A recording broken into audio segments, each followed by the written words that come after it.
ఓం శ్రీ గురుభ్యో నమః. శ్రీ మహాగణాధిపతి నమో నమః. వక్రతుండ మహాకాయ సూర్యకోటి సమప్రభ నిర్విఘ్నం కురుమే దేవ సర్వకార్యేషు సర్వదా. మొదటిగా మనం తనుభావం గురించి తెలుసుకుందాం. తనుభావం అంటే లగ్నం నుంచి మొదటి భావాన్ని తనుభావము, శరీర భావము అంటారు. ఈ తనుభావం ఏమి చెప్తుంది? ఒక జాతకం మనం చూసినట్లయితే రాశి చక్రంలో ఉన్న లగ్నంలో తనుభావం దేని గురించి చెప్తుందో మనం మొదటగా తెలుసుకుందాం. తనుభావం ఏం గురించి చెప్తుందంటే శరీర ఆకృతి, అంటే మనిషి లావుగా ఉన్నాడు, సన్నగా ఉన్నాడు, వారి యొక్క ఆకృతి, అందచందాలు, ఇవి కూడా శరీరాకృతి గురించి తనుభావం చెప్తుంది. అదేవిధంగా మనోస్వభావం, అంటే అతను ఎమోషన్స్ ఎక్కువ ఉన్నాయా, ఎమోషన్స్ తక్కువగా ఉంటాయా, ఈ మనసు యొక్క స్వభావం అనేది మనోస్వభావం కూడా తనుభావం చెప్తుంది. అతను ఫిజికల్గా అనుభవించే కష్ట సుఖాలు కూడా తనుభావం చెప్తుంది. శారీరకంగా అనుభవించే కష్ట సుఖాలన్నీ కూడా తనుభావం చెప్తుంది. మూడోది జ్ఞానం, అతనికి ఏ వయసులో జ్ఞానం వస్తుంది, అతను జ్ఞానవంతుడా అజ్ఞాన, ఈ విషయాలు కూడా మనకి తనుభావం చెప్తుంది. అతని యొక్క పుట్టిన ప్రాంతం, ఈ పుట్టిన ప్రాంతం అతని యొక్క జన్మభూమి గురించి కూడా తనుభావం చెప్తుంది.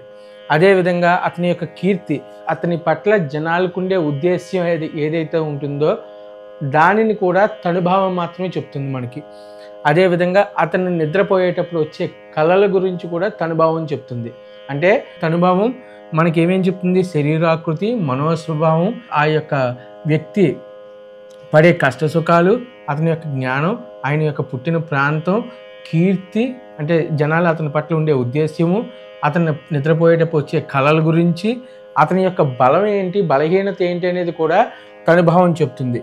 అదేవిధంగా రాజనీతి, అతను ఎవరితో ఎలా వ్యవహరిస్తారు, అతని జనం పట్ల వ్యవహరించే తీరు, అవన్నీ కూడా తనుభావం చెప్తుంది. అతని యొక్క చర్మం యొక్క రంగు, చర్మానికి వచ్చే వ్యాధులు, ఇవన్నీ కూడా తనుభావం చెప్తుంది. అదేవిధంగా అతని యొక్క ఆరోగ్య స్థితి, అనారోగ్య స్థితిని కూడా కొంతమేరకు తనుభావం చెప్తుంది. అతని యొక్క ప్రవర్తన తీరు, అంటే అతను వ్యసనపరుడా, మంచివాడా, చెడ్డవాడా, అతని యొక్క ప్రవర్తన ఎదుటి వారి పట్ల ఎలా ఉంటుంది, అతను స్వతహాగా ఎంత పద్ధతిగా ఉంటాడు, ఇవన్నీ కూడా తనుభావం చెప్తుంది. తనుభావానికి కారకుడు రవి, తనుభావ కారకుడు రవి. ఇంకా రెండో భావం ధనభావం. ఇప్పుడు మనం తెలుసుకున్నాం కదా, తనుభావం అంటే మొదటి భావం ఏమేం చెప్తుంది?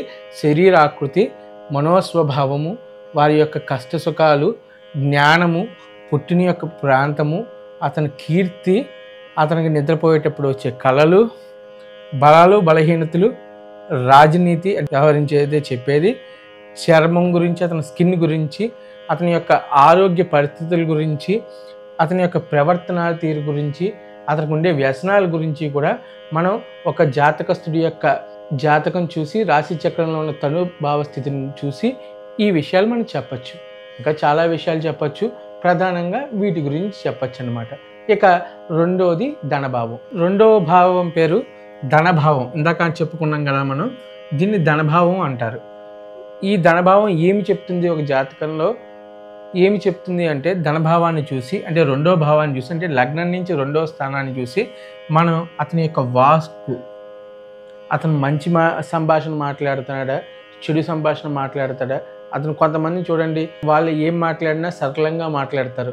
ఆ వాక్ అనేది ద్వితీయ స్థానాన్ని బట్టి వస్తుంది.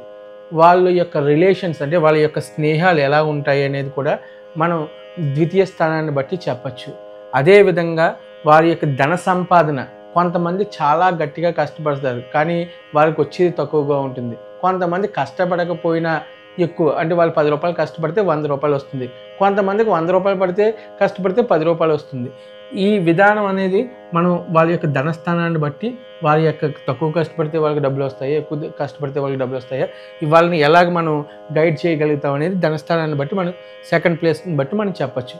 అదే కొంతమందికి భోజనాసక్తి, అంటే కొన్ని రుచుల పట్ల ఆసక్తి ఎక్కువగా ఉంటుంది. వాళ్ళ యొక్క ద్వితీయ స్థానాన్ని బట్టి వాళ్ళ యొక్క భోజనాసక్తి ఏ రకంగా ఉంటుందో మనం చెప్పచ్చు.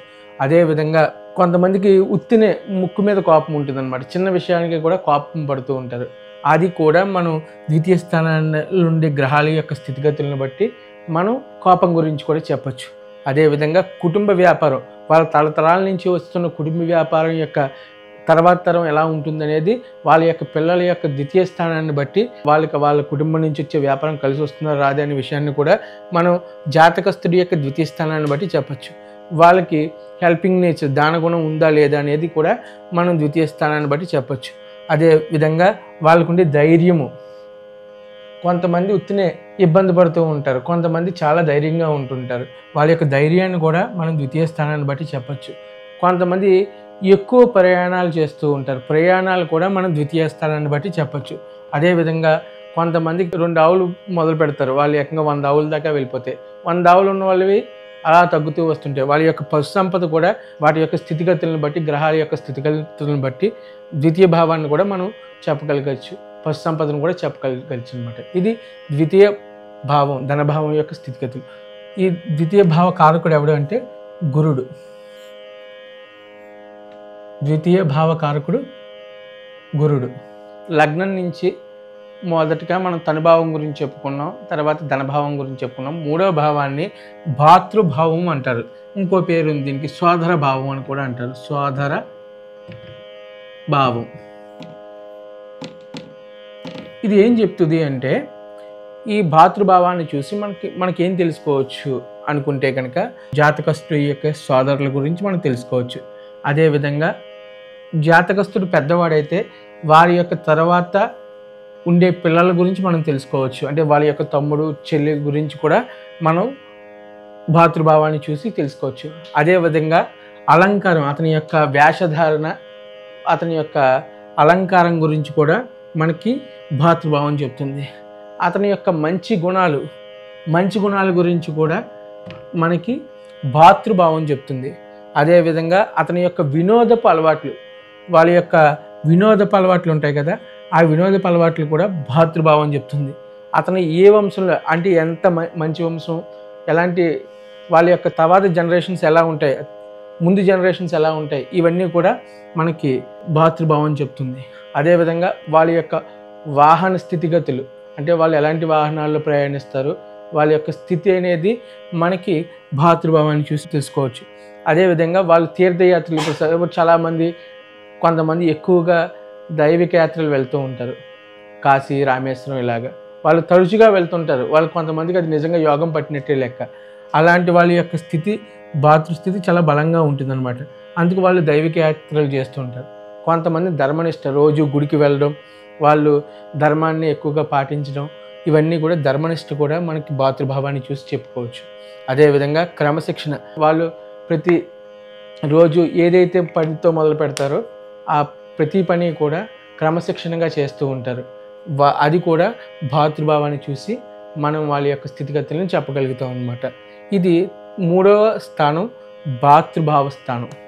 ఈ 3వ స్థానం గురించి మనం ఇప్పుడు దాకా చెప్పుకున్నాం. దీనికి భాతృభావ కారకుడు ఎవరు అంటే కుజుడు అనమాట. భాతృభావ కారకుడు ఎవరు అంటే కుజుడు. అంటే మొదట తనుభావ కారకుడు రవి అయితే, తరువాత ద్వితీయ ధనభావ కారకుడు గురుడైతే, 3వ భాతృభావ కారకుడు కుజుడు అన్నమాట.